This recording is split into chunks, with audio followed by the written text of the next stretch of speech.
말씀을 읽었습니다.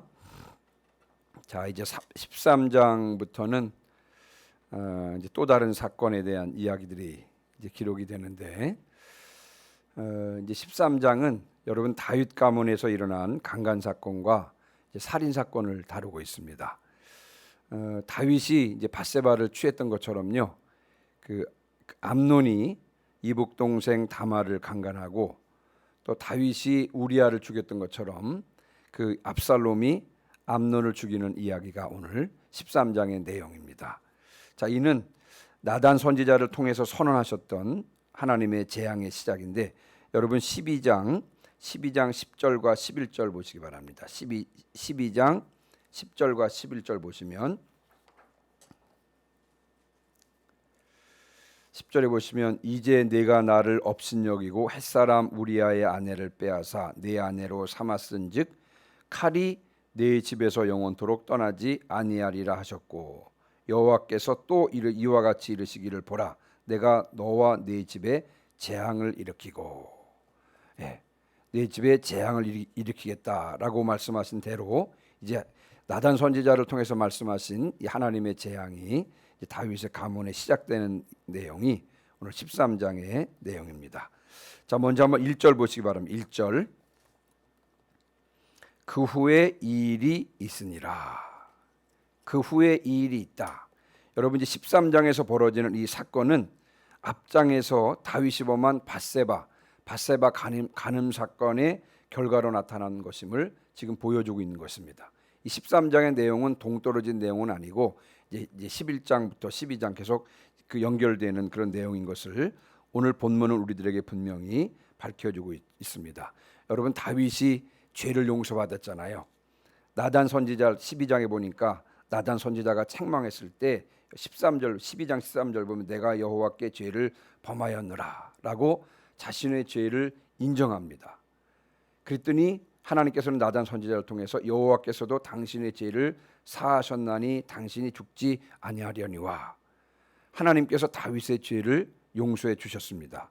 자, 다윗이 죄를 용서받았습니다만, 그러나 죄값은 반드시 지불해야 됐던 것입니다. 그래서 다윗과 밧세바 사이에서 태어났던 아들이 죽었을 뿐만 아니라 오늘 13장의 사건도 그래서 이제 발생하게 된 것입니다. 여러분, 여기서 우리는 아주 중요한 영적인 진리를 한 가지 확인할 수가 있는데요. 뭐냐면, 여러분, 죄의 용서라고 하는 것은요, 결코 값없이 거저 주어지는 것이 아니라는 사실인 것입니다. 죄값은 반드시 치러야 한다는 사실을 우리가 분명히 알 수 있습니다. 하나님께서는 우리의 죄를 용서해 주셨잖아요. 그러나 여러분, 그 용서, 하나님의 죄 용서는 값없이 거저 주어진 것이 아닙니다. 우리 입장에서 보면, 우리가 예수 그리스도를 믿으면 그 믿음을 보시고 우리의 죄 용서를 거저 주시는 것으로 그렇게 보는 것이 맞습니다만, 그러나 정확히 말하면 여러분, 그 죄 용서는요, 거저 받은 것이 아닙니다. 왜냐하면 하나님께서 우리의 죄값을 대신 치러주셨기 때문에 그렇습니다. 하나님께서 우리의 죄값을 치러주셨기 때문에 우리가 죄 용서를 거저 받은 것이죠. 하나님께서는 우리의 죄값으로 당신의 외아들을 십자가에 죽게 하신 것입니다. 그러니까 우리의 죄 용서는요, 말로 다 할 수 없는 값비싼 대가를 지불하고 받은 것입니다. 누가 대신 지불한 것입니까? 우리는 거저 받았습니다만 하나님께서 당신의 아들의 목숨값으로, 당신의 아들의 피값으로 우리의 죄를 용서해 주신 것입니다. 그러므로 여러분, 우리 가운데는 늘 우리의 죄 용서에 대한 감사와 감격이 있어야 할 줄 분명히 믿습니다. 하나님의 아들의 죄값으로 대신 받은 그 죄 용서에 대한 감사와 감격이 우리 속에 있어야 될 줄 믿습니다. 자, 그럼 오늘 이제 13장의 내용을 계속 이어가 보겠습니다. 이제 다윗의 아들 압살롬에게는 아름다운 누이가 있었는데 그녀의 이름이 뭐라 그랬죠? 다말이라고 그랬습니다. 다말.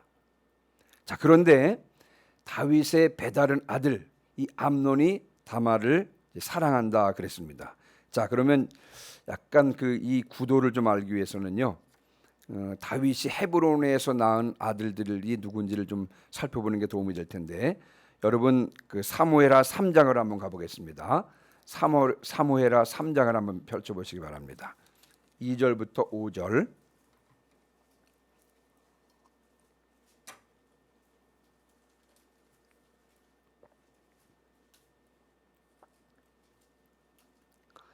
사무엘하 3장 2절 보시면 다윗이 헤브론에서 아들들을 낳았으되 맏아들은 암논이라 이스라엘 여인 아히노암의 소생이라 그랬고요. 3절에 보면 둘째는 길르압, 중간에 셋째는 압살롬, 4절 넷째는 아도니아, 다섯째는 스바디아, 5절 여섯째는 이드람. 여러분이 다윗이 헤브론에서 낳은 아들들입니다. 첫째가 이제 암논, 둘째가 길르압, 셋째가 압살롬, 넷째가 아도니아, 그리고 다섯째가 스바디아, 그리고 여섯째가 이드람. 이들은 다 다윗이 헤브론에서 낳은 아들입니다. 그러니까 여러분이 압살롬과 다윗은요, 거기 살펴보는 대로 다윗이 그술왕 달메의 딸 마아가에서 얻은 자녀들입니다. 여기서 그술이라고 하는 나라는 갈릴리 호수 바로 동쪽에 붙어 있는 아람 나라였는데요. 그리고 암논이 누구냐? 다윗이 이스라엘 여인 아히노암에게서 얻은 장자입니다. 그러니까 여러분이 다말은 암논의 이복 누이 동생이었습니다. 자, 그런데 이제 암논이 다말을 사랑하게 되었는데 2절 보세요. 2절 보시면 그는 처녀이므로 어찌할 수 없는 줄을 알고 그랬습니다. 여기서 말하는 처녀는 단지 결혼하지 않은 여인을 가리키는 것이 아니라 지금껏 남자를 가까이 하지 않은 정숙한 여인을 의미합니다. 다시 말하면요, 다말은 이 순결을 소중히 여기는 품 있는 여인이었다는 뜻입니다. 그러다 보니까 이제 암논이 함부로 접근하기 어려운 그런 상황 가운데 있었습니다. 그러다 보니까 암논이 그의 누이 다말 때문에 우라로 말미암아 병이 났다 그랬습니다. 한마디로 말하면 지금 상사병이 걸린 것입니다. 암논이 다말을 사랑하긴 사랑하는데 어찌할 수 없는 상황입니다. 그러다 보니까 지금 이제 상사병이 걸린 그런 상황입니다. 자, 3절 보십니다. 3절. 자, 그런데 암논에게는 친한 친구가 한 명 있었는데 그가 누구냐면 요나답이라고 하는 친구가 있었는데 요나답에 대한 소개가 나옵니다. 그는 다윗의 형 시므아의 아들이요 심히 간교한 자라. 여기서 다윗의 형 시므아는 사무엘상 16장에 보니까 삼마라고 하는 또 다른 이름으로 나오고 있습니다. 삼마. 예. 삼마인데 이세 다윗의 형 시므아는 이세의 셋째 아들이고 16장에서는 삼마라고 불리는데요. 이 삼마의 아들이 바로 요나답이었습니다. 그런데 여러분 여기 이제 재미있는 표현이 있는데 다윗의 형 시므아의 아들이요 심히 간교한 자라 그랬습니다. 간교한 자라. 이 간교한 자를 히브리어로 표현을 하면 이시 학함입니다. 이시란 말은 남자라는 뜻이고요. 학함은 현명하라는 뜻입니다. 현명한 남자. 여러분 그 직역하면 히브리어로는 이 요나답을 가리켜서 현명한 남자인데 우리말 성경에는 간교한 자라고 표현하고 있습니다. 현명한 자를 간교한 자로 표현하고 있습니다. 자, 그러면 요나단은 어떻게 현명한 자가 아니라 간교한 자가 되었을까요? 4절 한번 보시면, 자 4절은 같이 읽습니다. 시작. 그가 암논에게 이르되 왕자여 당신은 어찌하여 나날이 이렇게 파리하여 가느냐 내게 말해주지 아니하겠느냐 하니 암논이 말하되 내가 아우 압살롬의 누이 다말을 사랑함이니라 하니라. 아멘. 요나답이 암논의 현재 상태를 확인하고는요 그 원인이 무엇인지를 지금 알아내려고 하고 있는 것입니다. 이제 그랬더니 이 압살롬의 누이 다말을 사랑하고 있다라고 그것 때문에 병이 난 것이라고 지금 암논이 이렇게 이야기를 하고 있는 것입니다. 근데 여러분 요나답을 가만히 보면 이 사람의 마음과 이 사건의 정황을 정확하게 판단할 줄 아는 지혜로운 사람이었습니다. 자, 그러나 여러분 도덕적으로는 무감각한 사람이었어요. 암논의 고민을 해결할 묘책을 가르쳐주고 있긴 있는데 그 묘책이라고 하는 것이요 하나님의 법과는요 하나님의 뜻과는요 전혀 상관없는 그런 방법이었던 것입니다. 단지 이 암논의 이 개인적인 욕망을 충족시켜줄 뿐 여러분 그 외의 것들은 전혀 신경 쓰지 않고 있는 사실을 우리가 오늘 본문을 통해서 알 수가 있습니다. 그래서 그를 가리켜서 악한 지혜의 소유자, 다시 말하면 교활한 자라고 그렇게 말하고 있는 것입니다. 여러분 잠언 9장 10절 말씀해 보니까 여호와를 경외하는 것이 지혜의 근본이라 그랬습니다.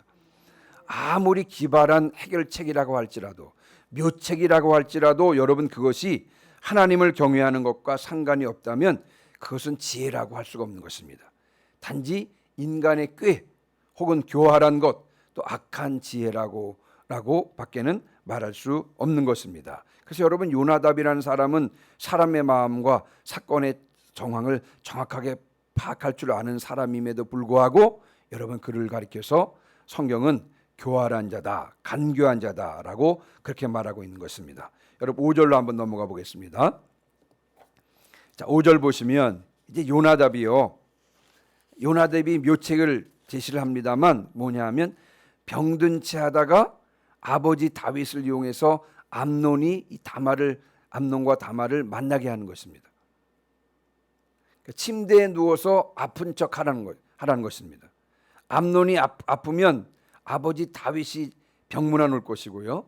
병문안 오면 아버지 다윗을 통해서 그 다말에게 병수발을 부탁하라는 것입니다. 그러면 자식을 사랑했던 이 다윗 왕이요 분명히 암논의 말을 들어줄 것이라 그렇게 생각했기 때문에요. 여러분 요나답이 그런 방법을 제시를 합니다. 오늘 주만나 큐티집 본문의 제목은 뭐였냐면요, 근묵자흑 근주자적 이라고 하는 본문의 제목을 그렇게 달았더라고요.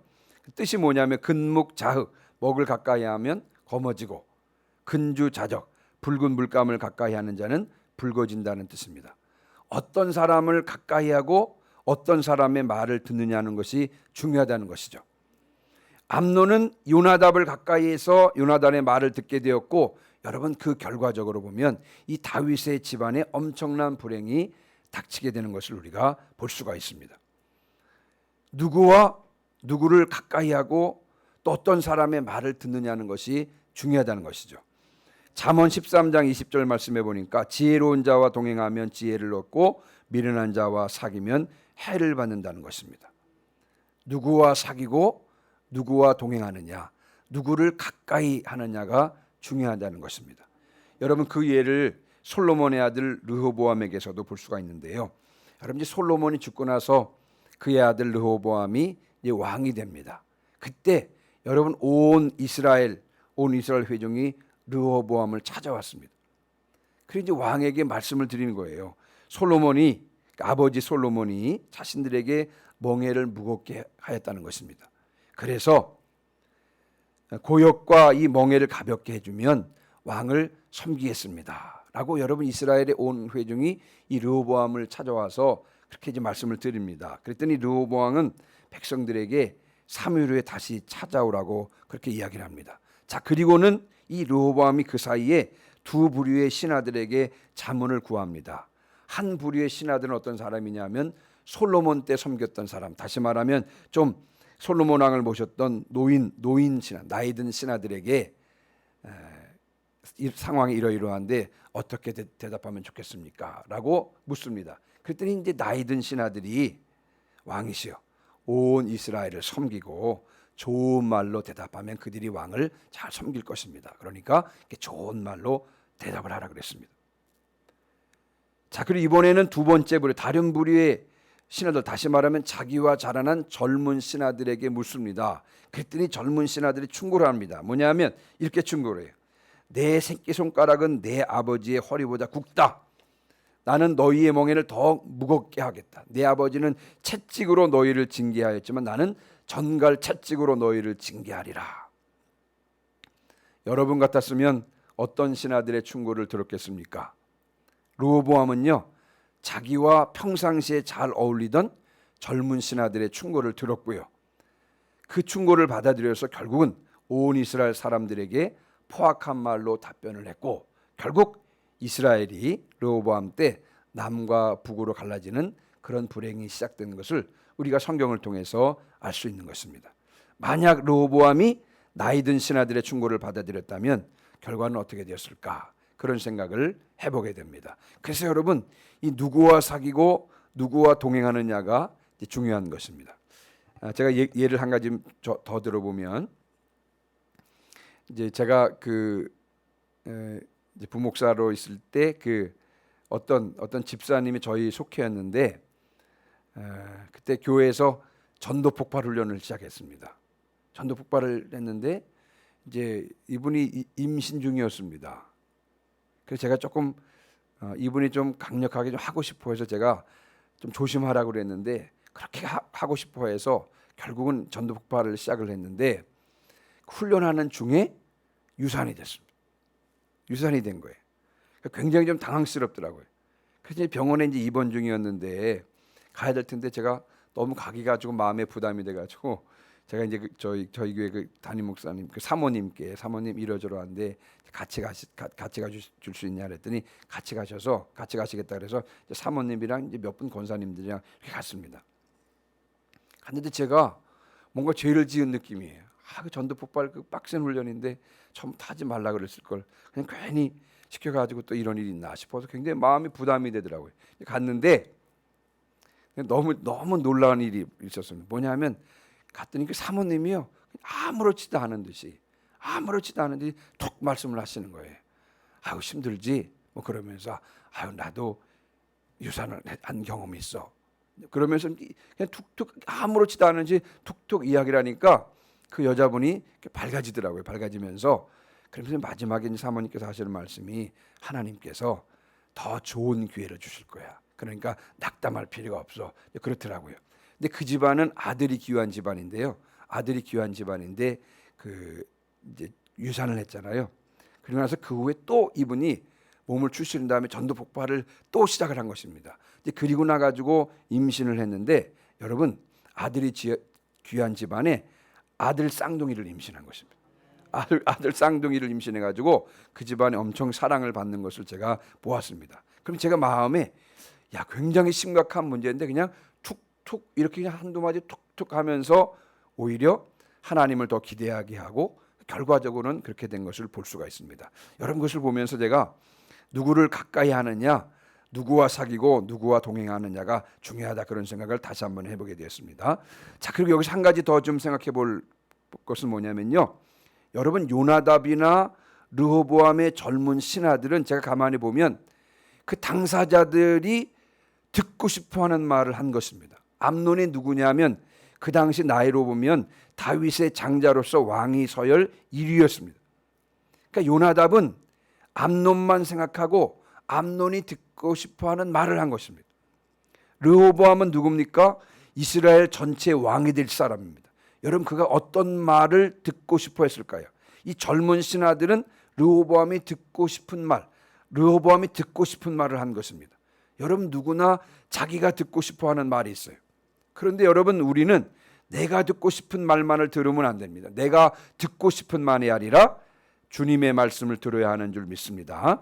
상황이나 여건이나 감정에 따라서 움직이지 않고 영원히 변함없는 진리가 되는 하나님의 말씀만을 들어야 할 줄 믿습니다.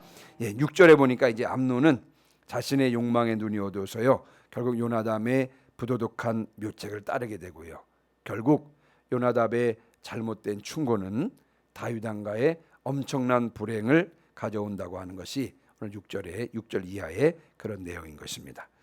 어떤 친구와 어울리고 어떤 사람의 말을 듣느냐가 중요합니다.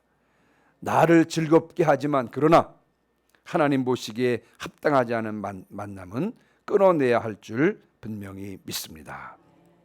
우리 이제 오늘 말씀을 마무리하고 마치면서 오늘 이 아침에 우리가 기도해야 될 내용, 먼저 무엇보다도 이 죄 용서와 구원의 기쁨과 감격이 우리 속에 있어야 할 줄 분명히 믿습니다. 하나님 아들의 목숨값으로 우리가 용서받고 구원받았다는 사실을 기억하며 이 아침에 감사하는 시간 되시기를 바라고요. 두 번째는 하나님을 경외하는 것이 참 지혜임을 알게 하여 주시옵소서, 이런 기도를 올려드려야 될 줄 믿습니다. 하나님 경외와 상관이 없는 것은요, 그것이 아무리 묘책이라 할지라도 그것은 세상의 지혜요 악한 지혜임을 알고 우리가 하나님을 경외하는 그런 지혜를 갖기를 위해서 기도해야 되고요. 마지막으로 하나님의 말씀에만 귀를 기울이게 하시고 하나님을 기쁘시게 해드리지 못하는 관계는 정리하게 하여 주시옵소서. 이런 기도를 올려드리는 오늘 새벽이 되어야 될 줄 믿습니다. 우리 시간 546장 찬송하시면서 오늘 들은 말씀을 기억하시면서